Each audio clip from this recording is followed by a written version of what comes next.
je suis Kakule Boutsapu Michael.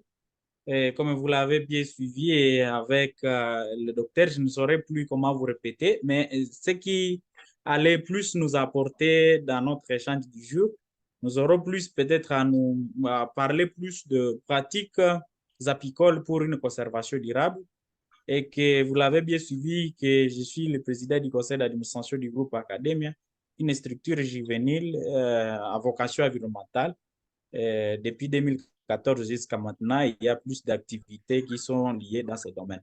Et si nous allons tout droit dans notre présentation du jour, nous avons voulu qu'aujourd'hui nous puissions au moins poser un mot sur au moins les pratiques apicoles susceptibles de pouvoir conserver moi je dirais que conservation. Et nous voulons que on puisse au moins donner quelques conseils pratiques parce que nous avons remarqué que l'apiculture, c'est un secteur où tout le monde devait au moins pouvoir s'y lancer. Et c'est un nouveau secteur parce que nous avons retrouvé même des sons historiques que non, depuis les nuits d'État, que toutes les civilisations ont connu ce secteur et que les Égyptiens avaient trop au moins investi dans ce secteur jusqu'à ce qu'ils puissent continuer à attirer plus de rendements au niveau même quaternaire parce qu'ils ont compris que lorsqu'on a découvert l'importance de ces abeilles et on a vu que non, son bienfait ne peut plus être vraiment laissé parmi les sauvages, mais on a fini par en faire au moins une culture, d'où l'apiculture.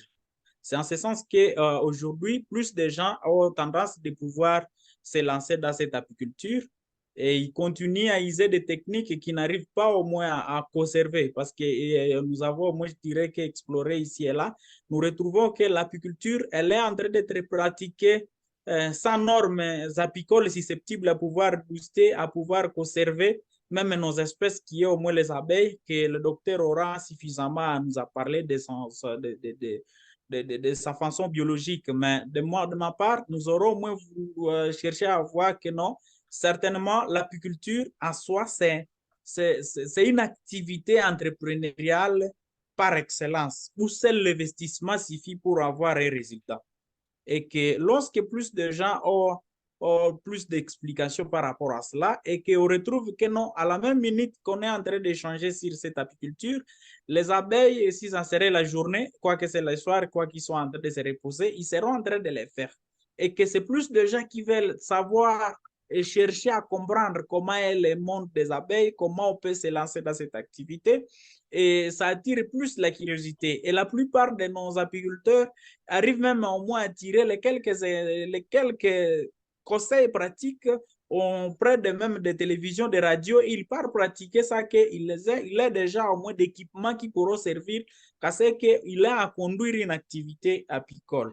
Et cela pousse qu'à ce que on retrouve la nécessité de monter les documentaires apicoles qui pourront faciliter qu'à ce qu'on ait la transmission facile de techniques apicoles à tout le monde. Et c'est de là que nous avons au moins ouvert la chaîne YouTube pour qu'en ce que ce soit l'apiculture pour tous, un moment pour nous de partager nos expériences et échanger ça avec les autres et aussi voir de quelle façon nous pouvons améliorer en amont. C'est en ce sens que nous avons trouvé qu'avec l'apiculture, la plupart de ceux-là qui sont intéressés d'y se lancer, ils ont souvent manqué par quelle façon se lancer. Parce que plus on aime l'activité et que les abeilles pourront travailler hors de vous, on aurait à chercher qu'à ce qu'on puisse comprendre comment on peut se lancer dans ce secteur.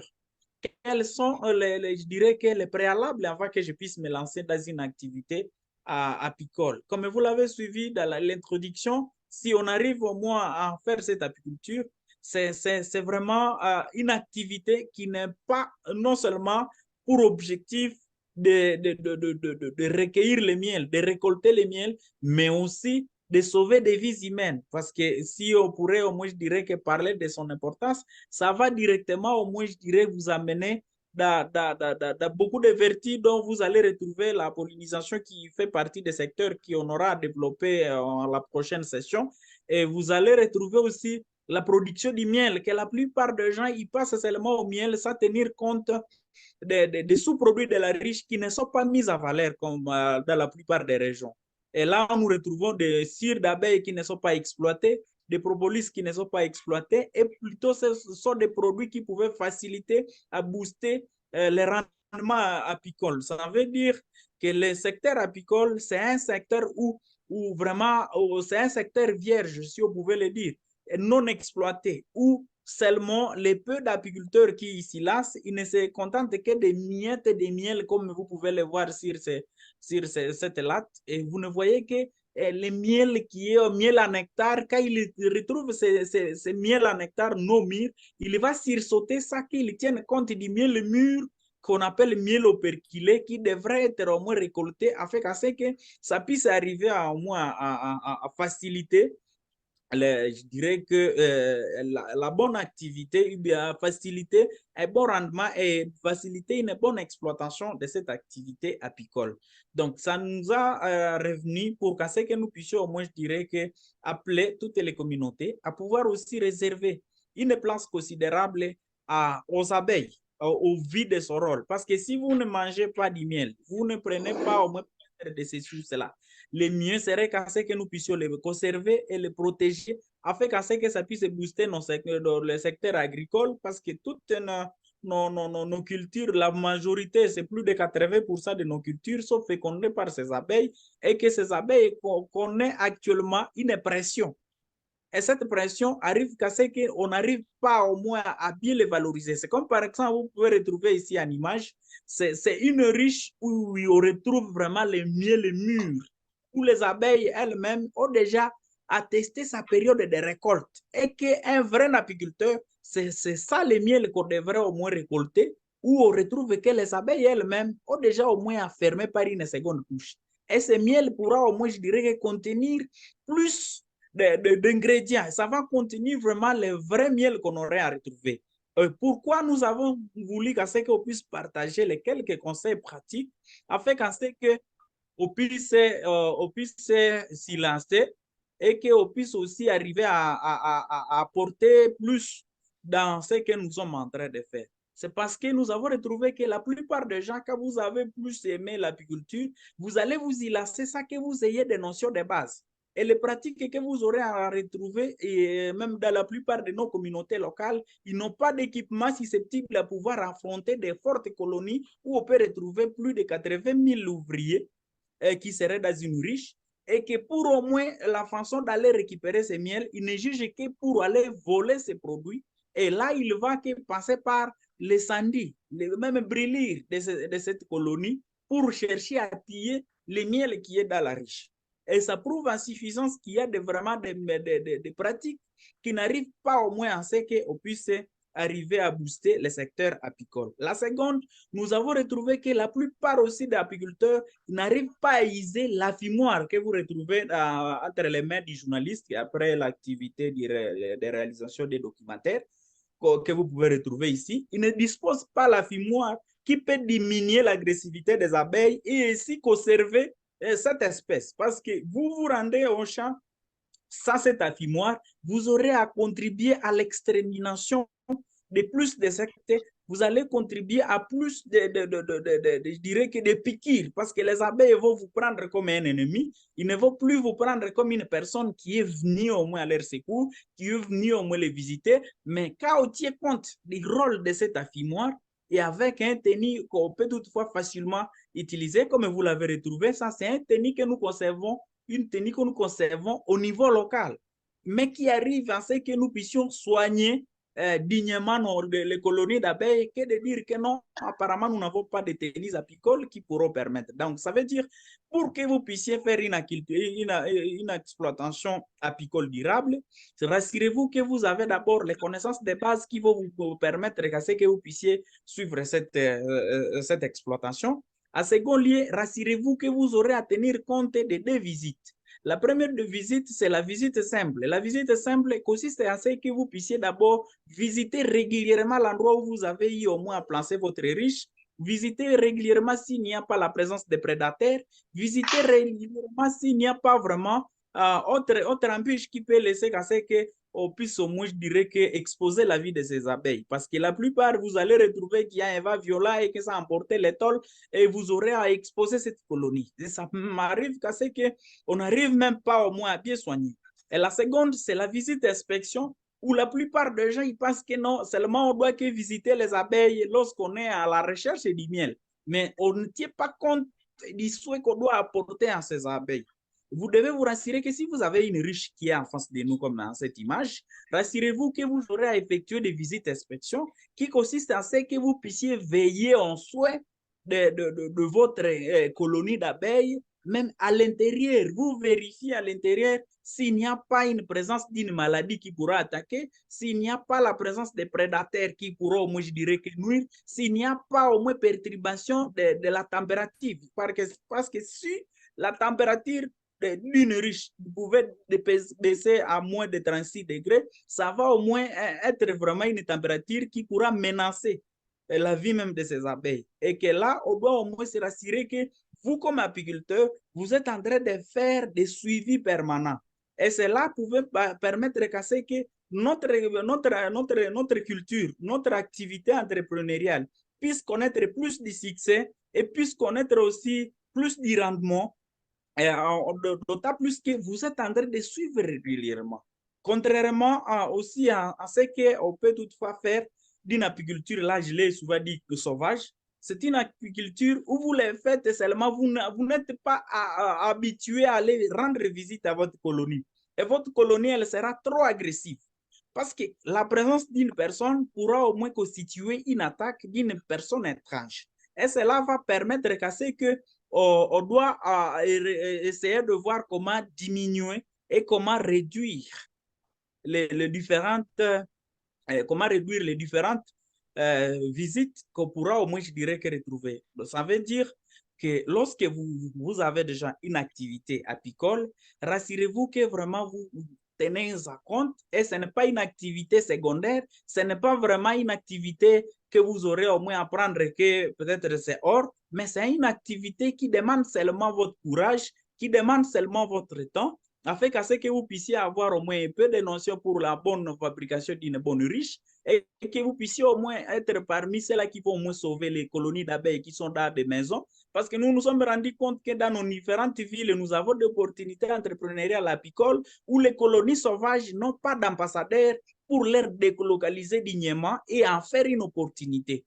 Et c'est cela que nous voudrions casser, que lorsque nous aurons au moins avoir plus de gens qui vont se pencher en ce secteur, nous aurons au moins à chaque fois retrouver une colonie d'abeilles comme une opportunité entrepreneuriale afin que ça puisse nous en servir pour au moins nos différentes riches et qu'aux jeunes aussi, qu'on puisse voir comment nous pouvons disposer des chats à école qui pourront au moins même être, au moins je dirais que la commercialisation des SM.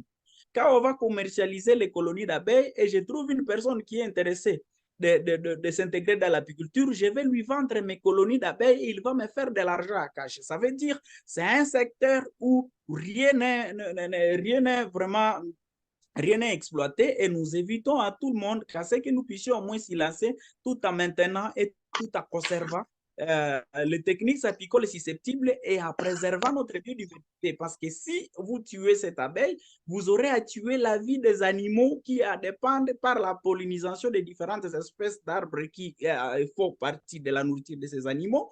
Vous allez aussi, au moins je dirais que étouffer aussi la vie des êtres que nous sommes, nous comme personnes qui dépendront au moins de ces produits apicoles qui interviennent dans plusieurs vertus médicinales et là c'est par l'apithérapie qui n'est rien autre que l'usage du miel dans le traitement de l'homme et là ça pourra facilement étouffer. Voilà donc veiller à admettre que lorsque nous nous lançons dans l'apiculture, qu'on puisse vraiment tenir compte de certaines pratiques qui pourront permettre qu'on puisse tuer moins les abeilles. Et là, quand vous allez les traiter dignement et la journée, non pas le soir, vous aurez à veiller à ce que vous aurez au moins à diminuer le taux de la mortalité même des abeilles que vous aurez au moins à retrouver dans tel ou tel autre riche.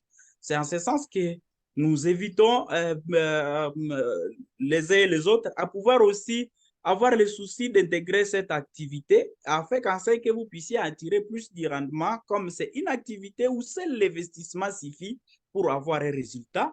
D'autant plus que les plantes mellifères sont des fruitiers qui peuvent être encore dans votre entourage et vous servir plus de fleurs, plus de fruits qui vont être encore à votre service, qui seront maintenant la nourriture de ces abeilles et qui vont vous servir encore pour plus d'autres besoins et que nous n'en aurons suffisamment besoin. Voilà donc la chaîne YouTube, elle est tellement disposée et à partir de vos échanges, de vos questions et suggestions, sera orienté plus cette discussion afin qu'à ce que nous puissions aller plus de l'avant. Et sinon, je tiens donc à remercier sincèrement, moi je dirais que c'est là qui sont en train d'exprimer le vœu d'intégrer nos différentes formations en apiculture que nous sommes en train de conduire, afin qu'à ce qu'ils puissent arriver à faire une apiculture avec précision, ça qu'on puisse faire des tâtonnements et contribuer à l'extermination progressive de ces pollinisateurs dans notre environnement. Donc, les miels mûr est disponible dans la nature, comme vous pouvez le voir à partir de cette photo. Et vous retrouverez que c'est un miel qui entend seulement un jeune courageux, un papa courageux, une maman courageuse, afin que vous veniez récupérer librement ces miels et que vous arriviez à vaquer facilement, répondre à vos besoins tant primaires que secondaires, et voir aussi contribuer à la conservation de notre nature parce que les abeilles, ils sont dans la nature, ils n'attendent que les jeunes courageux afin que nous puissions décoloniser, donc délocaliser les colonies sauvages, nous leur dotons des maisons comme vous pouvez les retrouver au moins en image. C'était une colonie sauvage qu'on a donné une maison afin qu'elle puisse continuer la vie dans cette nouvelle maison et faciliter aussi plus la fécondation de nos plantes et plus le rendement apicole pourra être accru. Et c'est en ce sens qu'on évite tous donc de s'y lancer en fait qu'à ce que nous puissions plus tirer du profit dans ce secteur. J'étais Kakule Boutsa pour Michael à la présentation et je serai honoré par vos questions et suggestions en fait qu'à ce qu'on puisse nourrir notre échange. Merci. Mesdames, Messieurs, donc merci bien merci particulièrement à Michael qui vient donc de terminer sa présentation. Merci. Monsieur Wutsapo. Donc, nous allons passer au deuxième intervenant de ce soir et puis éventuellement ouvrir la session questions-réponses. Donc, comme vous allez vous souvenir, Docteur Fabre Anguillet nous vient du Gabon. Docteur Anguillet? Oui, merci pour la parole. Bonjour à tous. Donc, comme vous l'avez dit précédemment, je m'appelle Edgar Fabre Anguillet. Je suis chercheur à l'Institut de recherche agronomique et forestière du Gabon. Je suis passionné par les abeilles depuis l'âge de 6 ans. C'est à cet âge que j'ai été piqué pour la première fois. Donc, je travaille sur leur biologie et puis particulièrement l'exploitation durable. Donc, ici, je commencerai mes propos en disant que vous avez probablement déjà vu les abeilles butiner des fleurs, mais savez-vous à quel point elles sont importantes? Donc, ici, je vais vous parler un peu des abeilles en général, leur habitat, leur importance, leurs produits et autres, etc. Donc ici, sur cette diapo, vous avez un peu le plan, vous avez le plan de ma présentation qui va de l'abeille domestique à la sécurité alimentaire et économique. Slide suivant. Donc, je vais commencer par la taxonomie, je commence toujours par ça. Donc, c'est un peu académique, mais bon, on va commencer par là. Donc, l'abeille domestique appartient à la classe des insectes, qui comprend tous les insectes, qui comprend tout ce qui est insectes. Lors des hyménoptères, c'est quoi? Ce sont les insectes qui possèdent des ailes membraneuses et des antennes à plusieurs segments. La superfamille des apoïdes et la famille des apidés. Ça, c'est vraiment pour le côté académique, qui comprend tout ce qui est abeilles à miel et abeilles sauvages. Donc, pour ce qui est de notre abeille, donc ici, le nom scientifique, c'est Apis mellifera. Et en Afrique, on rencontre à peu près un peu plus d'une dizaine d'espèces, en fonction, sous-espèces, je veux dire, en fonction des auteurs. Donc, ces sous-espèces sont reparties sur tout le continent.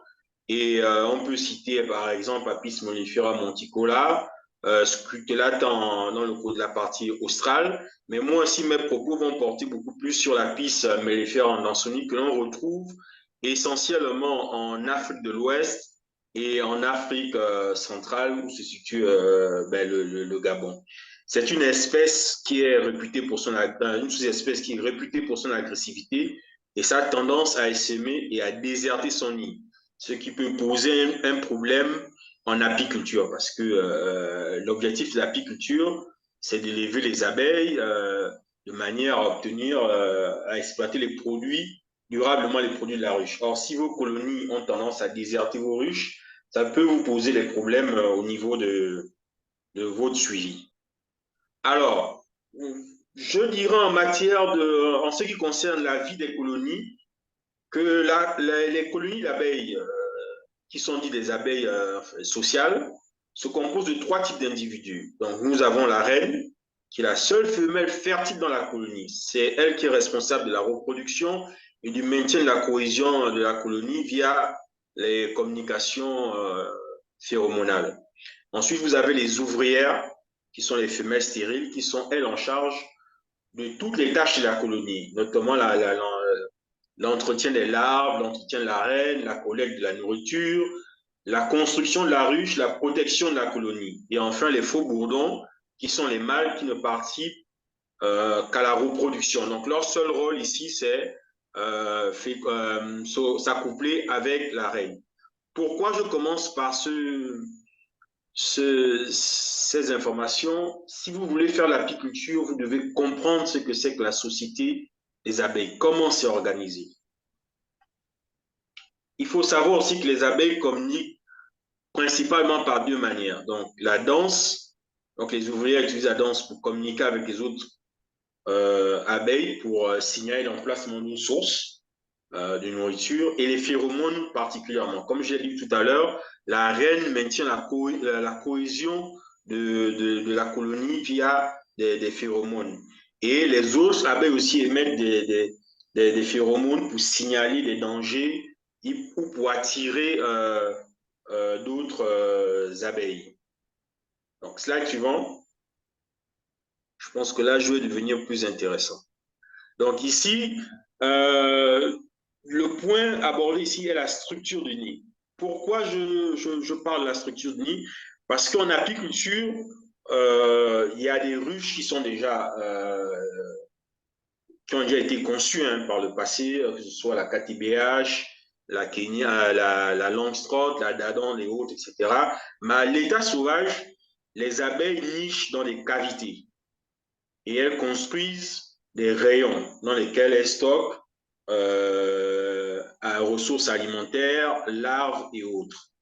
Donc, dans la nature, les abeilles vont rechercher une cavité, les essaims. Lors de la période de sémage, qui est la période de multiplication des colonies, les abeilles vont rechercher des cavités, un abri qui doit répondre à certains nombres. Donc, essentiellement leur assurer de la sécurité de manière générale. Et donc, quand elles vont chercher ces cavités, c'est généralement des vieilles butineuses, les vieilles ouvrières qui vont chercher des cavités, elles vont ensuite amener l'essaim vers ces cavités. Donc, il faut savoir que quand on se lance en apiculture, surtout dans les zones forestières, nos ruches sont en compétition avec les cavités naturelles que les abeilles ont l'habitude d'occuper.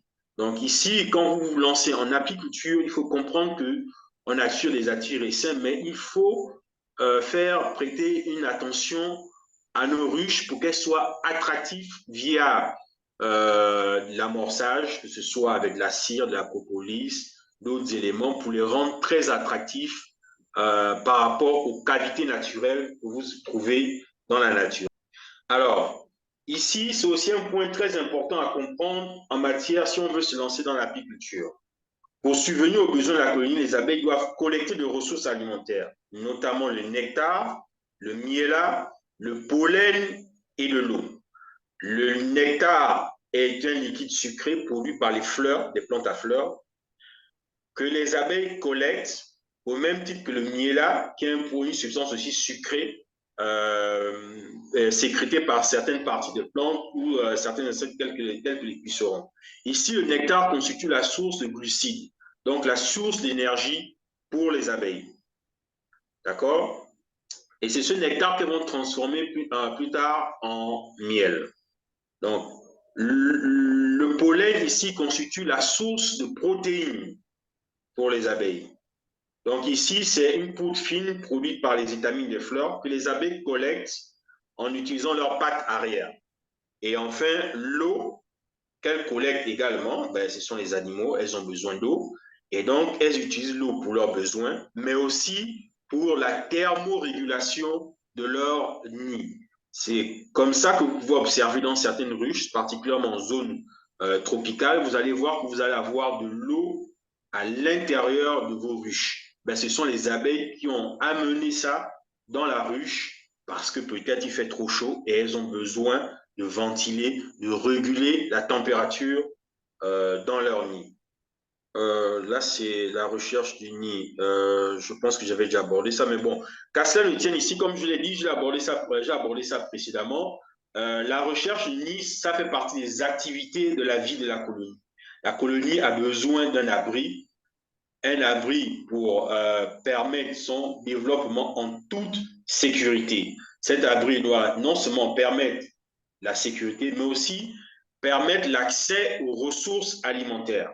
Donc ici, en apiculture, il faut prendre en compte la localisation de vos ruches. Vous mettez vos ruches, et non seulement elles doivent être dans de bons états, vos ruches, parce que si elles sont en mauvais état, ben, elles ne vont pas assurer la sécurité des abeilles. Si elles ne sont pas positionnées là où il y a de la ressource alimentaire, ben, surtout dans le cas de la piste mellifère en Dansonie, vous allez sujet à des problématiques de désertion. Alors, ici, le collègue ici a parlé des produits de la ruche. En effet, en Afrique, on ne s'intéresse qu'au miel, du moins. C'est le produit le plus célèbre, le plus connu en apiculture. Tous les autres sous-produits de la ruche sont complètement ignorés par la plupart des apiculteurs en Afrique. Donc, comme je l'ai dit précédemment, ben, le miel, en fait, c'est du nectar ou du nectar de fleurs ou du miela que les abeilles transforment via un processus de régurgitation, de mastication et déshydratation. Alors, en gros, en d'autres termes, le miel, c'est du crachat d'abeille, mais que nous apprécions tous. Vous avez la cire d'abeille qui est utilisée pour la production de bougies et autres, etc., qui est en fait une sécrétion des glandes situées au niveau de l'abdomen. Donc, cette cire est utilisée pour construire les rayons qui servent de lieu de stockage pour le miel, le pollen et les larves. Enfin, vous avez vous avez la propolis, qui est une substance résineuse collectée par les abeilles à partir de diverses sources végétales. Donc, les abeilles utilisent la propolis pour colmater les fissures dans leur nid et puis pour renforcer la structure de la colonie. Vous avez la gelée royale, qui est un produit aussi de la ruche, bon, c'est très technique de la produire. Alors, la gelée royale ici, c'est un aliment que les abeilles produisent pour nourrir la reine durant toute sa vie et les larves durant leur premier jour d'existence. Ensuite, nous avons le pollen, comme je l'ai dit, c'est le produit, c'est la poudre que l'on obtient sur les étamines que les abeilles collectent. Ce pollen aussi, on peut l'exploiter, on peut aussi le vendre. Pour la petite histoire, la gelée royale, vous avez dans le commerce, ça peut aller à 12 000 francs, 10 à 15 000 francs les 10 grammes. Donc, il y a un potentiel derrière. Et j'ai également dans les produits de la ruche qui sont ignorés, le venin d'abeille, ici, qui est aussi exploité, particulièrement en apithérapie. Alors, comme je l'ai dit tout à l'heure, j'ai parlé d'apithérapie dans le précédent slide. Il faut savoir que l'apithérapie est une forme de médecine alternative qui est basée sur l'utilisation des produits de la ruche à des fins thérapeutiques. Donc là-dedans, il y a des propriétés que la science a démontrées et il y a d'autres qui sont du ressort de recettes de grand-mère. Ça reste une médecine alternative, je tiens à insister sur ce point. Donc, pour ceux qui ont du miel, le miel peut est considéré comme ayant des propriétés antibactériennes, antioxydants et anti-inflammatoires. Il est utilisé généralement pour soulager la toux, avec la petite recette où on mélange 1 ou 2 cuillères de miel avec une cuillère de jus de citron pour lutter contre la toux, les maux de gorge. C'est également utilisé pour les infections respiratoires, les brûlures et les plaies. Mais comme je l'ai dit, là-dedans, il y a la médecine qui a démontré, la science plutôt, qui a démontré des propriétés et d'autres qui restent du ressort de recettes de grand-mère. Nous avons la gelée royale, qui est un produit riche en nutriments, notamment en protéines, en vitamines, en sels minéraux et en acides aminés. Donc, elle est utilisée particulièrement pour stimuler l'énergie, la vitalité et la santé générale. Bon, certains prétendent qu'elle peut améliorer la mémoire, renforcer le système immunitaire et aider à lutter contre le stress. Donc, certaines personnes font des cures de gelée royale. La propolis, quant à elle, a des propriétés antibiotiques, antifongiques et anti-inflammatoires. Elle est utilisée pour stimuler le système immunitaire, pour traiter les infections, les blessures cutanées, les maux de gorge. Elle a aussi des propriétés pour lutter contre les problèmes bucco-dentaires. Donc, elle peut être aussi appliquée sous forme de crème pour traiter les affections cutanées. Alors, le pollen, quant à lui, il est beaucoup plus utilisé comme un complément alimentaire. Donc, et par la suite, nous avons j'ai sauté la cire, mais ce n'est pas grave.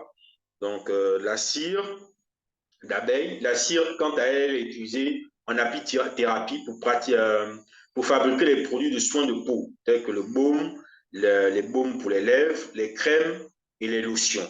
Donc, ici, comme je l'ai dit, je n'ai pas trop insisté là-dessus parce qu'il y a beaucoup de recettes de grand-mère et je ne les maîtrise pas tout. OK. Donc, ici, nous allons parler des pratiques apicoles durables. Ici, le confrère a parlé de l'intérêt de l'apiculture, de pratiques apicoles et autres, etc. Mais aujourd'hui, nous parlons maintenant de pratiques apicoles durables. Ben, quelles sont ces pratiques? Nous devons prendre soin de nos abeilles, comme l'a dit le précédent orateur. Donc, pour cela, les apiculteurs doivent surveiller régulièrement la santé de leur colonie. Cela comprend la détection précoce de maladies, de parasites et des problèmes de nutrition. En général, nous, ici en zone Afrique centrale et particulièrement au Gabon, nous avons plus le problème de parasites et d'ennemis, particulièrement les fourmis maniants et autres, etc. Mais il faut prêter un soin, faut accorder un soin à nos abeilles en les surveillant. Est-ce qu'il y a des mortalités? Est-ce qu'on observe des mortalités? Pourquoi il y a ces mortalités et autres, etc. Tout ça, ça fait partie des pratiques durables. Nous avons la gestion de ressources alimentaires.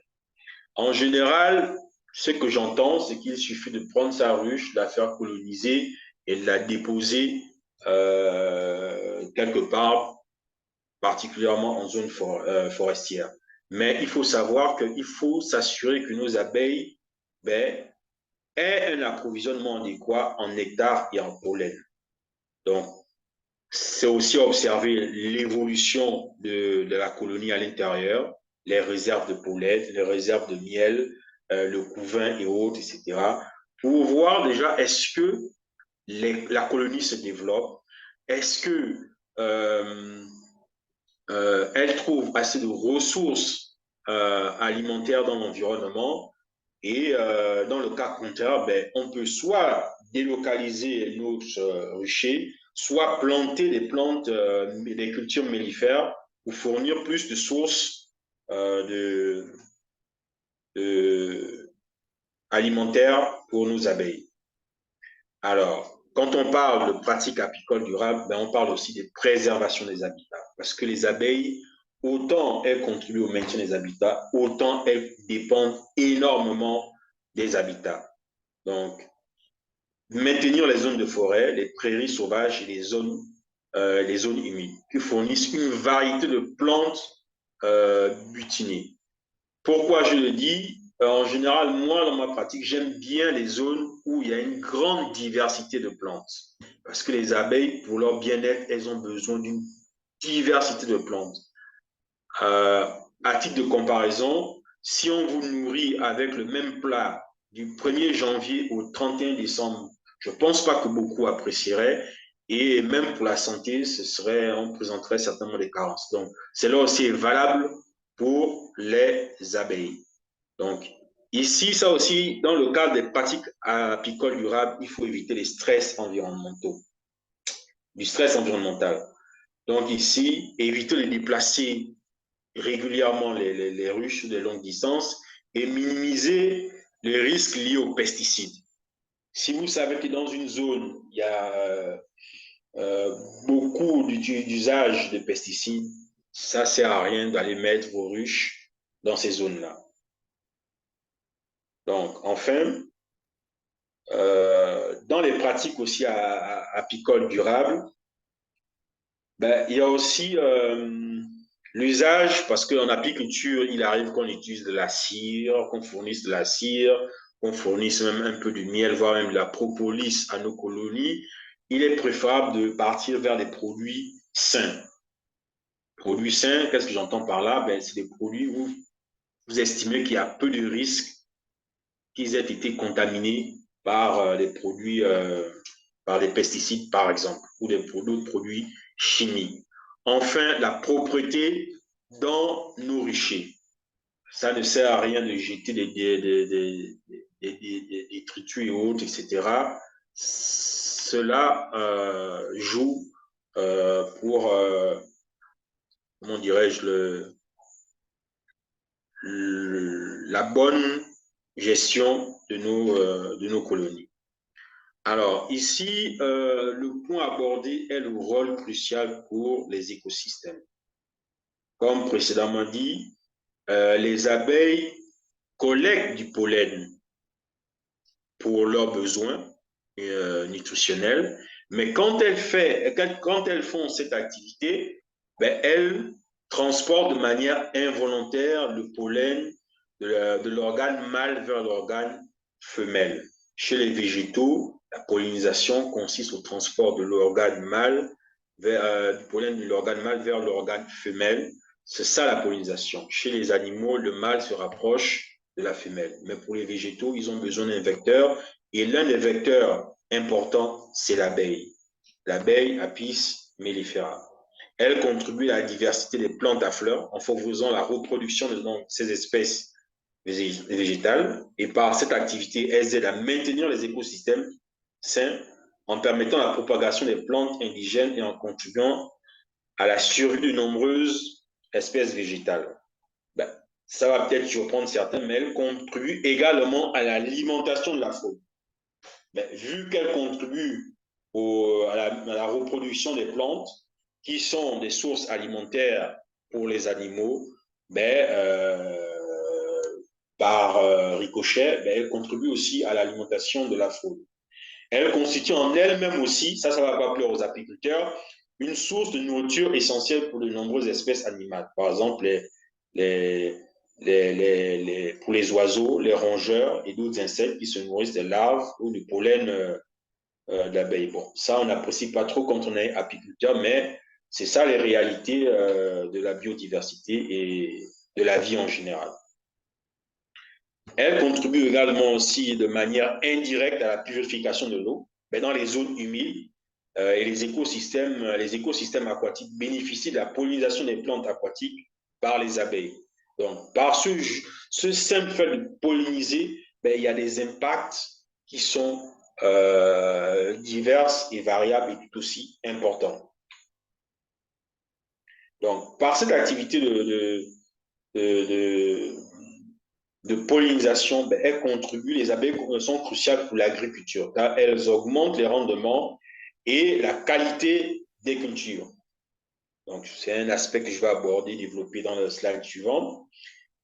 Elles contribuent également à l'équilibre des écosystèmes en maintenant la diversité des plantes, ça je l'ai dit, en favorisant la régénération des forêts et en soutenant la santé des sols.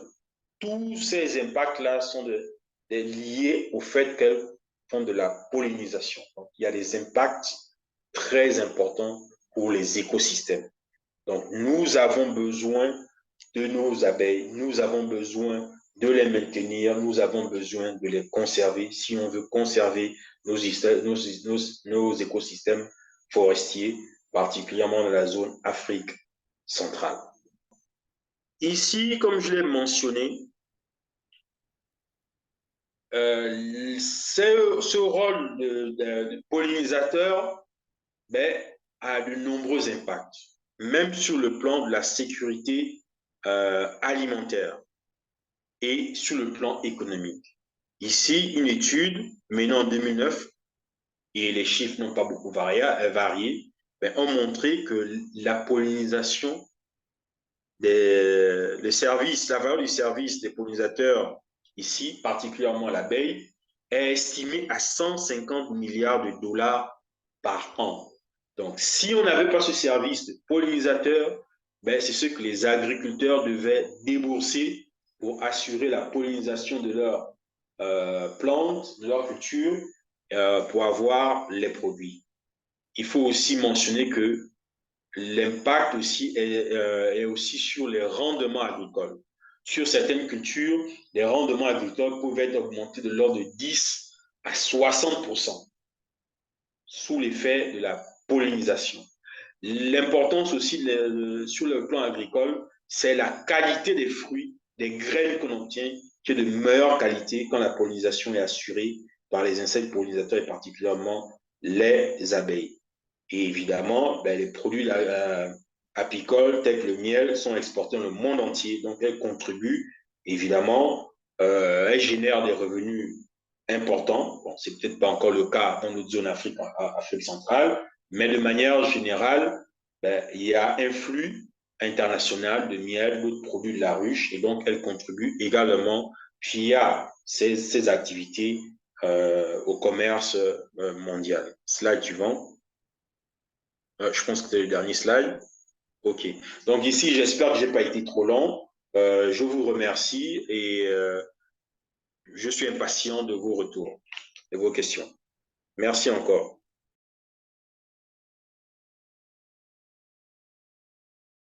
Je suis Gédéon de la RDC, je suis Igor, je compte de l'ICN.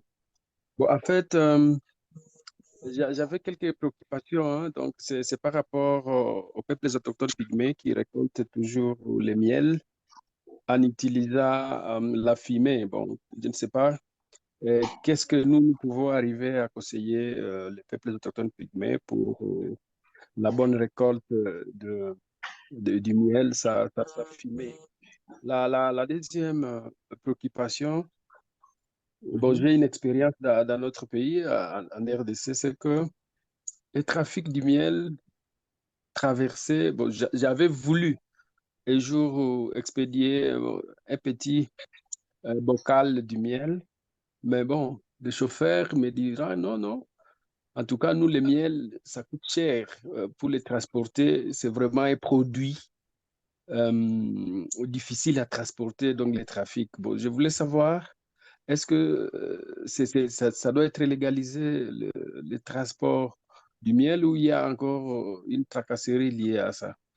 Bon, une autre peut-être préoccupation, c'est que vous avez dit que les miel, c'est un beau business, en fait. C'est un beau business, c'est bien, et que tout le monde veut toujours avoir du miel chez soi. L'important, c'est le rôle du miel, c'est vraiment magnifique. Mais je me demande, par rapport à cette activité, comment est-ce qu'on peut arriver à, à ouvrir son entreprise, hein? Parce que la piqûre du miel en ville, c'est un problème, parce qu'on ne contrôle pas les abeilles, en fait, la piqûre des abeilles. Est-ce que quand l'abeille pique quelqu'un, d'une manière traditionnelle, j'avais appris que non, la piqûre, c'est un médicament, mais ça fait mal. Est-ce qu'il y a un antidote direct qu'on peut administrer à la personne piquée par l'abeille? Voilà mes trois petites questions. Merci vraiment, nous saluons vraiment tous les amis du Virunga et ailleurs. Mais nous, pour la question du papa Gédéo, qui demandait comment on peut réduire la fumée chez les pygmées. C'est question seulement qu'on puisse leur doter des techniques apicoles susceptibles à pouvoir choisir la fumée qui ne pouvait pas nuire à la vie de ces abeilles. Et la fumée en soi, normalement, c'est vraiment un outil pour au moins enivrer les abeilles. Et cette fumée, elle doit être choisie des combustibles qui ne peuvent pas aussi nuire à ces abeilles, comme je viens de le dire, afin que ça puisse au moins essayer de voir comment on pouvait. Comme vous l'avez bien suivi, que l'apiculture, c'est une activité de relèvement communautaire des populations locales. Ça veut dire qu'on a intérêt à voir comment orienter les différents programmes d'accompagnement ou de capacitation des compétences, donc des techniques apicoles susceptibles à pouvoir maintenir un bon rendement dans ce secteur. Donc, en soi, la fumée, c'est un outil qu'on doit au moins toujours avoir aux côtés des abeilles pour les enivrer dans un affumoir. Ça veut dire la fumée des pygmées, ce n'est pas vraiment du tout au moins à déconseiller, mais c'est plutôt à les orienter quel type de combustible ils peuvent prendre pour ne pas au moins nuire à la vie de ces abeilles, la vie des abeilles. À la seconde question où vous avez voulu chercher le transport, c'est de savoir que notre pays d'abord en soi, le secteur apicole n'est pas reconnu. Il faut qu'on sait qu'on ait vraiment une réglementation qui va au moins donner aussi l'effet vert aux apiculteurs de vaquer librement à leurs activités. Et c'est de cela qu'on est en train de voir comment on pourra inciter nos décideurs afin qu'ils comptent aussi, qu'ils puissent tenir compte, comprennent aussi le rôle que l'apiculture joue pour le relèvement économique des différentes communautés riveraines de nos aires protégées, afin qu'on arrive à réglementer le secteur et voir comment on pourra relever. Pour la troisième question, c'est apparemment... Michael, avant qu'on aille à la troisième question, je voulais brièvement passer la parole, pour les questions de transport, passer la parole au second panéliste. On va revenir sur les questions d'entrepreneuriat. Docteur Fabre, au Gabon, est-ce que vous avez les mêmes problèmes en ce qui concerne le transport du miel?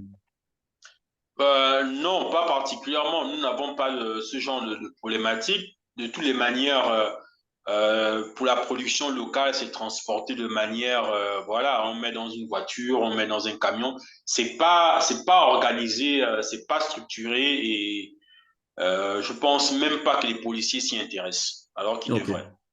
D'accord. Bon, maintenant, avant qu'on ne retourne à Michael, je crois que vous pouvez empiéter donc sur la troisième question qui était des questions d'entrepreneuriat. Donc, comment ouvrir, comment commencer une entreprise focalisée sur le miel, sur la production? Déjà, il faut déjà se fixer un objectif quand on se lance en apiculture. Premier objectif, est-ce que je le fais pour avoir du miel que je vais consommer occasionnellement? Deuxième objectif, je veux produire, vendre et tirer un profit de ma vente de produits. Dans le premier cas, bon, on n'a pas besoin de gros investissements. Voilà, 1-2 ruches, ça suffit largement. Quand on veut tirer un profit, il faut d'abord déjà, dans la première chose, c'est déjà se documenter d'abord sur l'apiculture, se rapprocher de ceux qui pratiquent déjà l'apiculture, comprendre la colonie, comprendre, c'est pour ça que j'ai parlé de notion de ressources. Vous pouvez poser des ruches et ne pas avoir de récolte. Ça, c'est de 1. Donc, comprendre, apprendre déjà les techniques apicoles et ensuite avoir aussi les notions ou acquérir des notions de gestion parce que l'entrepreneuriat, ben, c'est une entreprise que vous voulez monter. Il y a des notions qu'il faut connaître, chiffre d'affaires, bénéfices, marge et autres, etc., investissement, amortissement. Donc, il y a tous ces aspects-là du business que vous devez aussi acquérir comme connaissance. Connaissance technique, connaissance en management d'une entreprise. Okay. Ça, c'est important. Ensuite, le dernier point que je dirais, c'est que quand on veut se lancer, il faut d'abord, en apiculture, il faut d'abord commencer petit, dans un premier temps. Commencez d'abord petit et ensuite monter en gamme. Parce que quand c'est petit, ben, vous allez avoir des problématiques et les problématiques sont moindres. Vous allez développer des mécanismes, des solutions pour répondre à ces problématiques.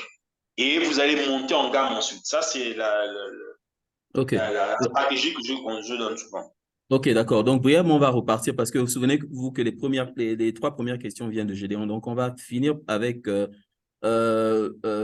Michael, du côté donc de RDC. Michael, en termes d'entrepreneuriat, donc, quels sont les problèmes rencontrés donc au niveau de la RDC où Gédéon éventuellement se trouve?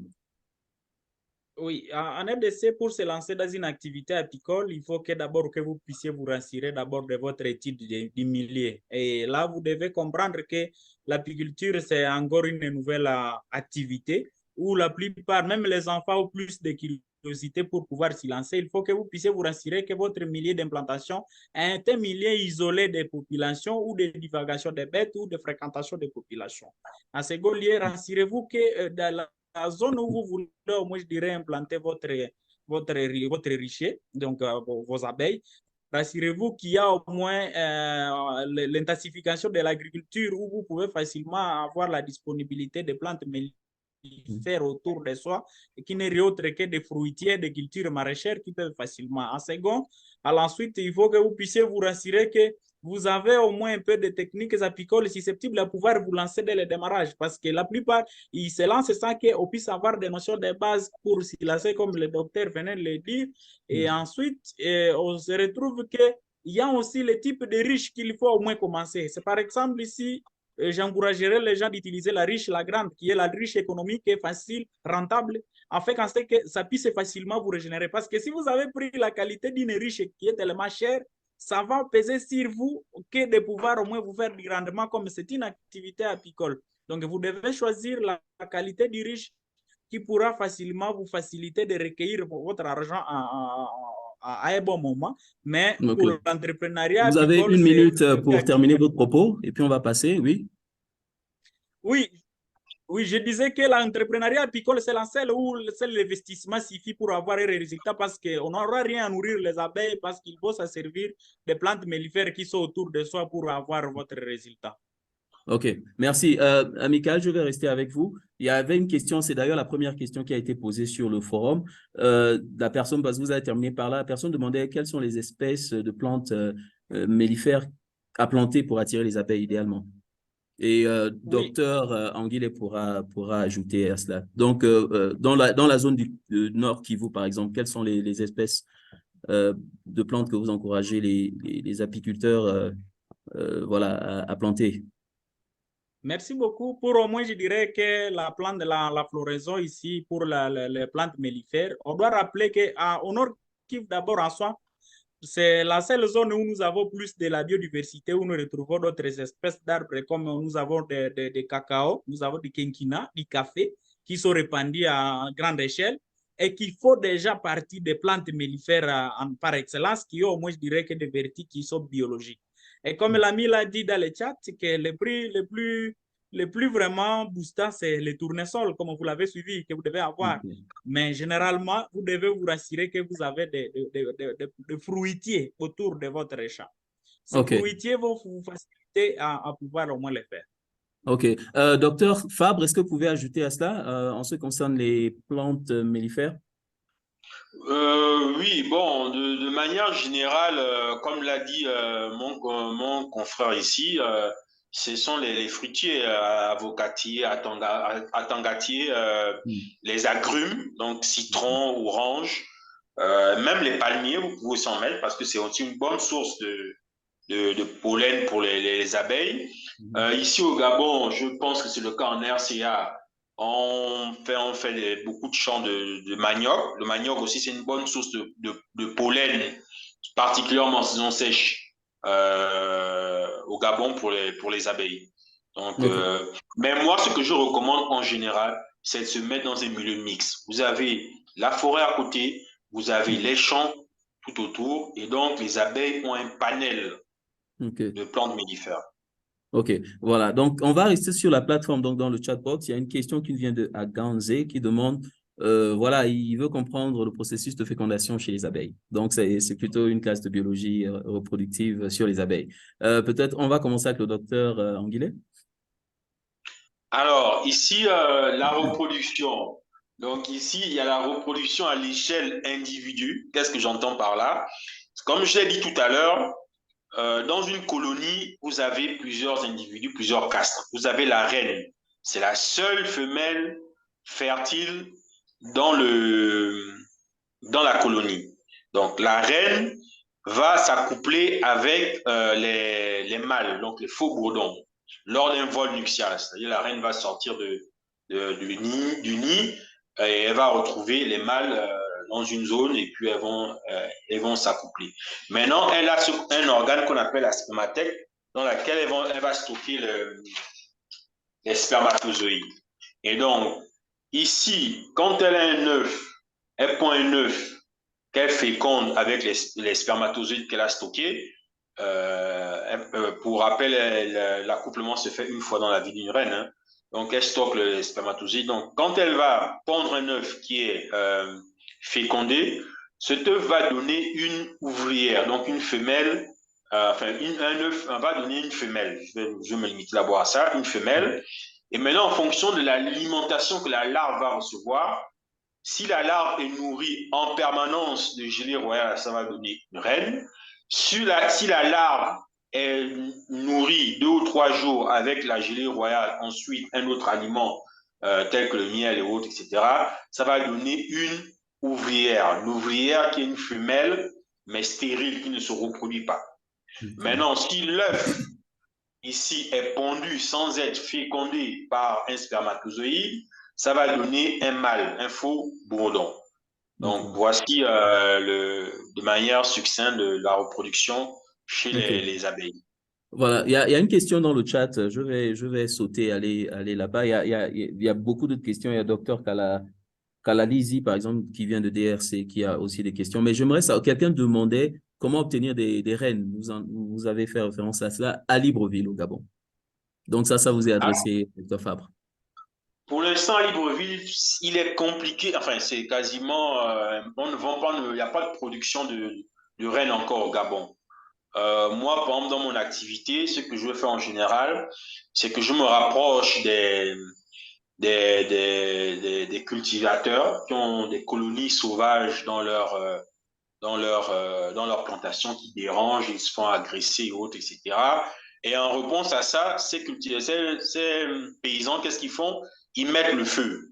Ils brûlent les colonies pour se débarrasser des colonies. Moi, ce que je fais, c'est que je collecte ces colonies-là qui constituent des menaces pour les populations et je collecte ces colonies que je mets dans mes ruches. À l'avenir, nous envisageons faire de l'élevage de rennes pour justement faciliter l'accès aux colonies pour les personnes qui veulent se lancer dans l'apiculture. Ok. Michael, du côté du Nord Kivu, est-ce que, en ce qui concerne les rennes, parce que je suppose que lorsque quelqu'un veut se lancer dans l'activité, vous devez au moins l'assister. Donc, vous faites comment pour approvisionner les rennes aux personnes intéressées à l'apiculture? Oui, en soi, en fait, comme ici, je l'ai bien dit que l'apiculture, elle est encore un nouveau secteur. Les abeilles sont partout et que la division des colonies se font partout. Et que ici, il y a moins de gens qui se donnent au moins à la division, à la multiplication, de la culture des reines, mais ça se fait déjà et que il y a d'apiculteurs qui disposent de boîtes de capture qui ont déjà des colonies d'abeilles prêtes à être abritées et que lorsque vous sollicitez, on peut facilement apporter ces boîtes de capture qui ont déjà au moins de la hormone, qui ont déjà au moins, je dirais, que de l'odeur là de ces abeilles et l'amener de l'autre côté. Et d'autres méthodes, c'est par au moins la délocalisation des colonies sauvages dans des riches, comme vous l'avez retrouvé dans la présentation.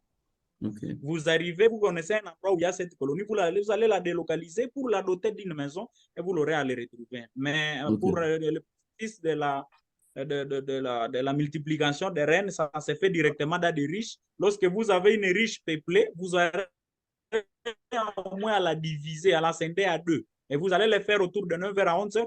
Lorsqu'une moitié de la colonie serait déjà au champ et l'autre serait déjà là, vous aurez à diviser aussi le couvert et en fait, en ce que vous puissiez recueillir une nouvelle colonie. Donc, ça veut dire que c'est tellement facile avec les méthodes de piégeage et aussi voir les techniques d'usage de ces petites formules qu'on a pour casser qu'on puisse exister et bienvenue dans les secteurs. Merci bien. Donc, on va repartir en live. Je vais inviter David Mouloumé à poser sa question. Il a la main levée depuis à peu près 5 minutes déjà. David? Oui, bonjour, Monsieur Patrick, j'espère. Mhm. Bonjour à tout le monde. Moi, Bonjour. c'est David Mouloumé de la RDC. Je suis en train de vous parler à partir du Caire, d'Alexandrie, en Égypte. J'ai une question, je ne sais pas si elle sera banale, mais je voudrais demander, parce que quelqu'un a posé la question par rapport aux piqûres des abeilles. Et tout petit, quand nous, les abeilles, nous piquaient, on nous demandait de toucher dans les oreilles. Et voilà, la matière qu'il y a là, les déchets est placée sur la piqûre et ça soignait. Est-ce que les spécialistes apiculteurs ou euh, les personnes qui ont exposé ont déjà établi le lien entre voilà, la matière qui vient des oreilles pour soigner et c'est quoi spécifiquement qui permet à ce que ça guérisse un peu les piqûres? Merci. OK. Merci. On va commencer avec Michael du côté de la RDC, vu que David, je me dis, Michael, c'est sûr que tu as entendu ça déjà. Est-ce que tu peux Oui, élaborer oui, là-dessus? Mhm. oui, mais merci beaucoup. Je salue aussi l'ami qui a posé la question, mais il doit savoir que le piqûre d'abeille, d'abord, en soi, c'est du vaccin et que nous en avons fort besoin. En fait, qu'à ce que ça puisse nous soigner. Moins de 10, si c'est déjà au moins du vaccin, mais plus de 10, si c'est du poison. Mais comment vous pouvez réduire de cela? Vous devez vous rassurer que même le miel en soi, ça va faciliter qu'à ce que vous puissiez diminuer. Et l'huile que vous avez pris de l'autre côté, c'est un calmant pour qu'à ce que vous puissiez au moins essayer de calmer. Et c'est contrairement au moins à l'eau. L'eau va directement faire rapidement, ça va faire chauffer, ça va faire directement accroître les poisons là pour les faire monter. C'est ce qui est toujours demandé. Au lieu que vous puissiez mettre de l'eau, vous pouvez mettre de cette huile-là parce que ça ne contient pas de l'eau. Au lieu que vous puissiez dire que non, il y a une personne qui s'est piquée ou bien une bête, et au lieu que vous puissiez maintenant mettre un peu de l'huile, et là on voit l'huile de ricin, le miel en soi, et aussi d'autres ingrédients qui peuvent facilement au moins vous aider à diminuer cette souffrance et voir même aussi ces venins au niveau de l'organisme. Mais si c'est moins de 10, c'est vraiment pour notre avantage. Et plus de 10, c'est là que ça peut au moins vraiment rechercher plus beaucoup de remèdes. Mais vraiment, nous allons au moins peut-être combattre avec Papa David, mais c'est la vie au quotidien. OK. J'aimerais, sur cette question, avant que je ne reparte vers la plateforme, donc les questions qui sont déjà posées sur la plateforme, je voulais demander, docteur Anguillet, c'est vrai qu'au Gabon, certainement, il y a des anecdotes du genre, ou des pratiques du genre pour atténuer donc l'effet des morsures, des piqûres plutôt d'abeilles. Mais je voulais savoir, lorsque on parle de piqûres, donc par exemple, Michael a parlé d'un seuil de piqûres qui pourrait être nocif et un qui pourrait être plutôt avantageux. Mais maintenant, la question, c'est, j'ai entendu parler de personnes qui seraient susceptibles, donc qui naturellement sont susceptibles aux piqûres d'abeilles. Et donc, dans ces cas-là, une seule piqûre, en fait, d'abeille pourrait être fatale même. Docteur? Oui, effectivement. Il y a les personnes dites allergiques. Donc, le système immunitaire réagit. Les allergies, c'est ça le principe. Hein, le système immunitaire réagit excessivement. Donc, les personnes allergiques aux piqûres d'abeilles, une seule piqûre peuvent les conduire vers la mort. Donc, il faut tout de suite une prise en charge par le milieu médical. Ça, il n'y a pas d'autre alternative. Si vous êtes allergique aux piqûres d'abeilles, il faut vraiment faire très attention à cela. Okay. Effectivement, il y a des seuils. Bon, ici, il n'y a pas de plus de 10, mais en général, autour de 100, 150, là aussi, même si vous n'êtes pas allergique, vous finissez dans un centre hospitalier. Sinon, ça peut mal se passer pour vous. Mais de manière générale, je dirais que quand vous êtes piqué par une abeille, la première chose à faire, c'est retirer le dard. Et on ne retire pas le dard avec deux doigts. On le retire soit avec un pied de biche, comme les pieds que les femmes utilisent là pour faire leurs ongles. Bon, en général, on ne l'a pas toujours sur soi, ou simplement avec l'ongle. Parce que quand vous retirez le dard tout de suite, quand l'abeille pique, le dard reste avec sa glande et la glande continue à pomper le venin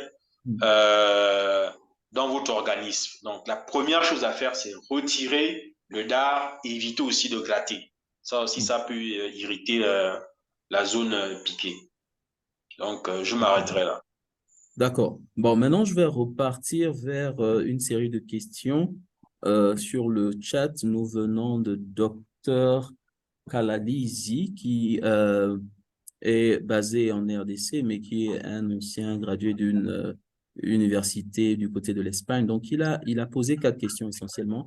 Donc, la première, je vais aller progressivement. Il y a une question qui est directement adressée à Monsieur Kakoulé, mais le reste, je me dis, pouvez commencer. Donc, on va rester avec le docteur Anguillet. Donc, pour la première question, il dit, en quoi le modèle de ruche influence-t-il la production du miel? OK. Le modèle de ruche influence pour la production du miel en ce sens que, en fonction du type de ruche, déjà, il faut savoir que il y a 2 grandes familles de ruches.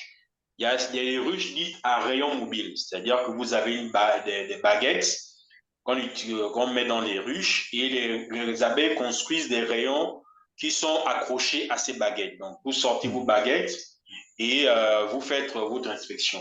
Ces ruches-là, la récolte, on coupe le rayon et on presse le rayon. Donc, en fonction de la méthode de pressage et autres, etc., il y a des débris qui peuvent finir dans le miel. Et en fonction aussi de la méthode pour filtrer après. Donc, vous pouvez avoir des débris qui peuvent finir dans le miel, qui peuvent même occasionner, dans certains cas, des fermentations. Vous avez ensuite l'autre type de catégorie de ruches, les ruches dites à cadre mobile. Donc là, ce sont des cadres avec des fils à l'intérieur où les abeilles construisent, on met une feuille de cire dans lesquelles les abeilles construisent aussi leurs rayons. Mais là, ça demande un matériel un peu plus cher pour faire l'extraction. Il faut une centrifugeuse, donc un extracteur à miel. On met les cadres là-dedans. On extrait et par force centrifuge, le miel est projeté des alvéoles dans la cuve. Et donc, en général, ce miel-là est de meilleure qualité que le miel pressé parce que c'est le miel qui est éjecté par force par centrifuge des alvéoles. L'autre avantage aussi de cette pratique, c'est qu'on va rendre le rayon dans la ruche. Il faut savoir que les abeilles peuvent consommer jusqu'à 10 kg de miel pour produire 1 kg de cire. La cire qui est utilisée pour construire les rayons. Donc, si vous rendez les rayons dans votre ruche, ben, c'est du miel en moins que les abeilles vont mobiliser pour sécréter de la cire pour construire leurs rayons. Donc, c'est en ça que le modèle de ruche contribue à la qualité ou au rendement obtenu. Je voulais inviter Michael à ajouter, la dernière fois dans sa présentation, il y a à peu près 2 mois, il parlait des ruches traditionnelles. Donc, j'aimerais savoir, Michael, le rendement de ces ruches-là, vous avez pas des ruches, je crois que vous avez fait référence au Kenya et au Rwanda, si je me souviens. Donc, est-ce que ces ruches, en termes de productivité ou de production de miel, sont avantageuses d'une manière ou d'une autre? Oui, vous avez compris qu'avec l'évolution de cette apiculture, on a retrouvé que les riches traditionnels n'avaient pas au moins à laisser à une colonie le libre choix de pouvoir conduire. C'est de là qu'on a retrouvé qu'on retrouve des améliorations. Et là, c'est par la riche kenyane qu'on a retrouvé que, bon, quoi qu'elle est encore productive actuellement, ça y est au moins de faible. Aussi, la riche traditionnelle rwandaise, on a retrouvé que on a du mal au moins à pérenniser, à conserver et à soigner au moins votre colonie. Contrairement à la riche que j'avais voulu casser, que tout le monde puisse s'approprier, c'est la riche et la grande. C'est une riche économique qui ne demande pas beaucoup d'expertise pour qu'on puisse s'y lancer et que cela, ça permet que la colonie puisse s'orienter de son choix.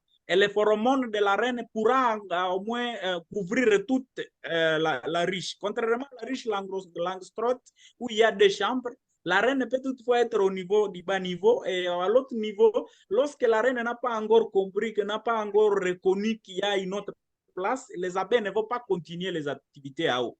Donc, ça va prendre assez de temps pour que les abeilles comprennent qu'il y a aussi une autre place réservée pour elles. Et ça, c'est ce qui donne qu'à ce que la riche, la grande, elle a plus de productivité par rapport au moins à d'autres riches par rapport à notre zone.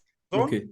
Et aussi, ça va dépendre de votre milieu où on peut s'y gérer. S'il y a plus de banditisme, on peut utiliser la ruche stanie. Et c'est une ruche à forme de la grande qui a au moins des couvercles avec des cadenas au-dessus et pour permettre que vous seul, l'apiculteur, vous puissiez accéder à votre colonie d'abeilles lors des visites d'inspection ou soit lors de la récolte. J'aimerais continuer avec question du docteur Ernest Kalalizi. Donc, il y a une question, je vais sauter la deuxième question parce qu'on a parlé de fécondation déjà et tout ça, mais il a posé une question adressée à Kakule Vutsapu. Il demande d'élaborer un peu sur les pathogènes chez les abeilles, donc des facteurs qui causent des maladies chez les abeilles.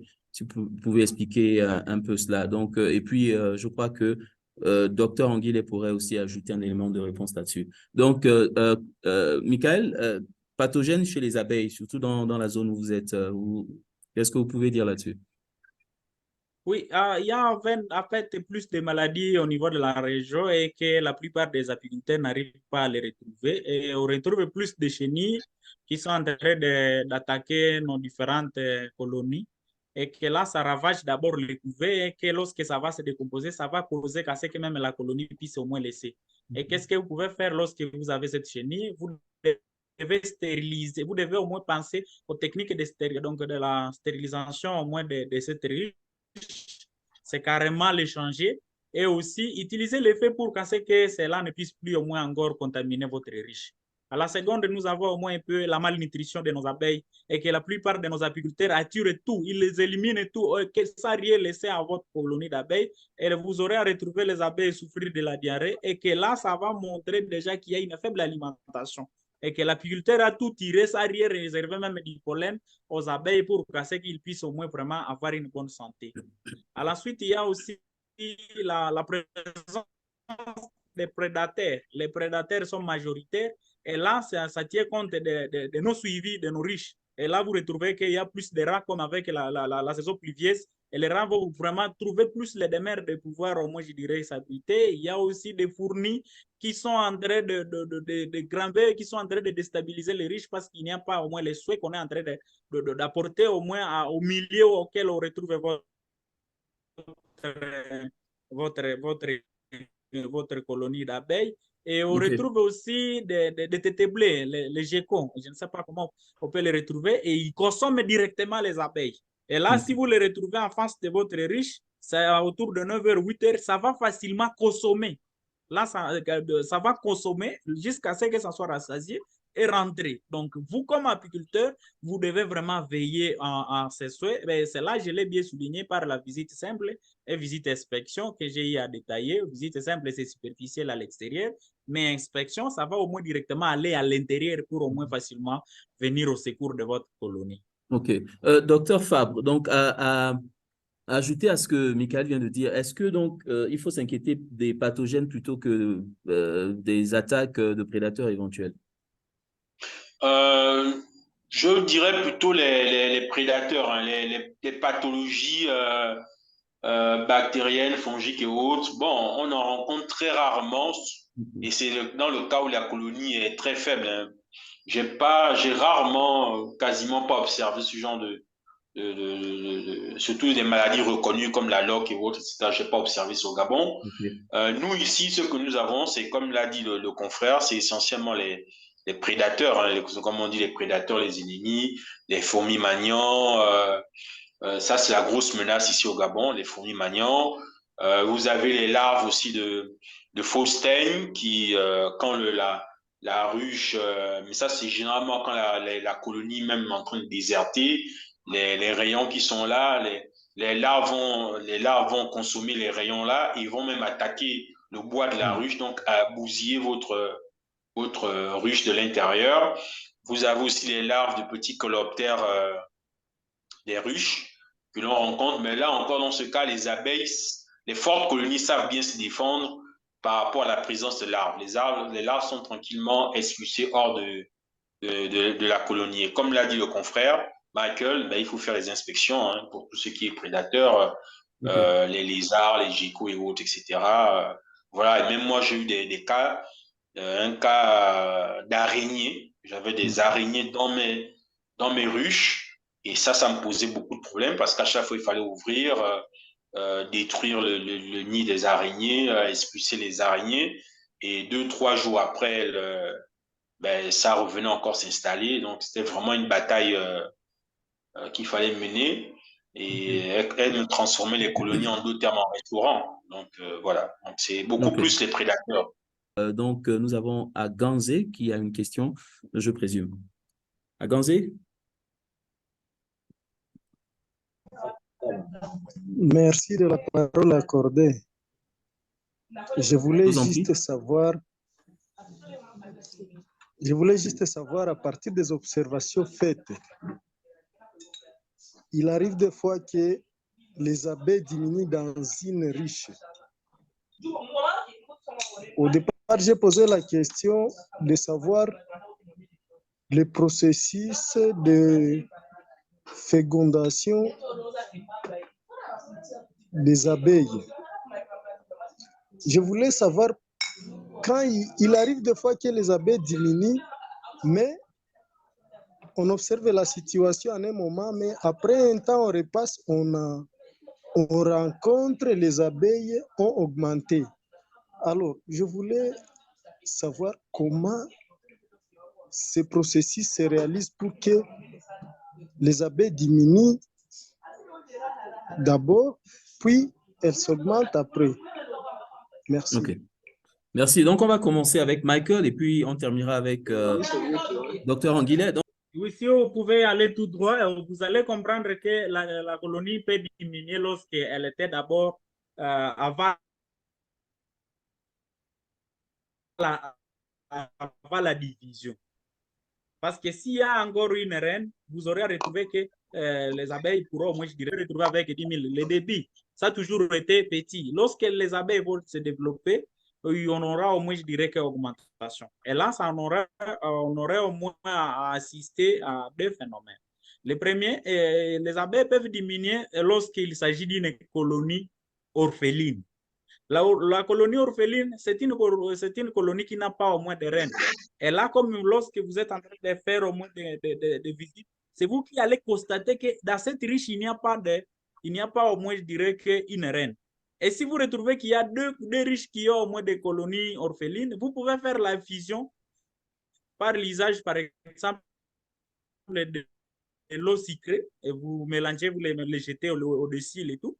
Et ça peut facilement, au moins faciliter que vous ayez au moins cette combinaison. Ou soit si vous allez utiliser de la farine, par exemple, ici chez nous, vous utilisez la farine et que ça va au moins faire confondre au moins les phéromones et les abeilles vont se retrouver ensemble. Donc, ça se retrouve ensemble sur deux phénomènes. Le premier, c'est lorsqu'il y a une faible colonie, et là, c'est de 10 000 à 20 000, 40 000, mais une forte colonie, c'est à 80 000.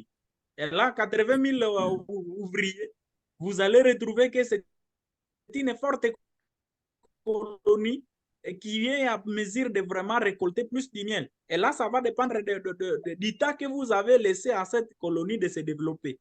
Et en second, lorsque vous avez retrouvé que c'était au moins une colonie orpheline, lorsqu'il y a déjà la présence d'une femelle qui peut au moins à 2 000 à 3 000 œufs par jour, ça va directement booster le nombre d'abeilles lorsque la reine elle est déjà présente dans cette région. Ok, merci.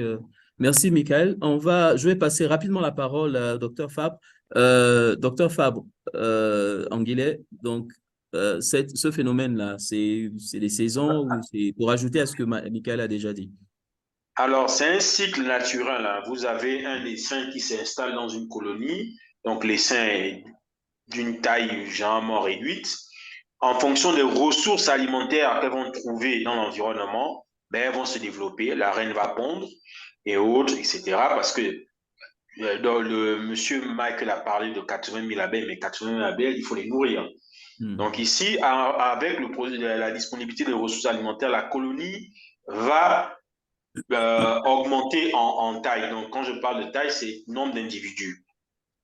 Et à un moment donné, il va arriver une situation où la reine ne pourra plus émettre suffisamment de phéromones pour maintenir la cohésion de la colonie. Ce qui va se passer, c'est que les abeilles vont élever d'autres reines, et donc d'autres reines vont émerger, et là, il y aura le phénomène d'essaimage, donc la division de la colonie. Donc, qui dit division, dit réduction du nombre d'abeilles. Donc, déjà par ce phénomène d'essaimage, vous allez vous retrouver avec une ruche qui est pleine d'abeilles et si elle essaime à un moment donné, la population d'abeilles va baisser. L'autre phénomène aussi, c'est le phénomène que le confrère a décrit.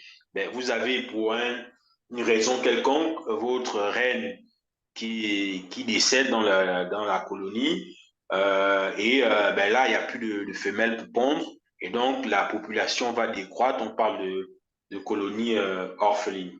Mais c'est un cycle naturel. L'essaim s'installe. En fonction des ressources, elle se développe. Elle atteint le maximum. Elle procède à l'essaimage, donc une réduction, une division de la colonie. C'est un phénomène naturel. Et dans le cas de la Apis mellifera en Tanzanie, il arrive même qu'il y ait plusieurs essaimages à un moment donné. Donc, la colonie, il y aura plusieurs reines qui vont partir avec une partie de la colonie et vous observez cette diminution d'ouvrières, d'abeilles. Parfait, merci bien. Donc, nous sommes arrivés au terme de notre rencontre de ce soir, mais il y a une requête particulière de M.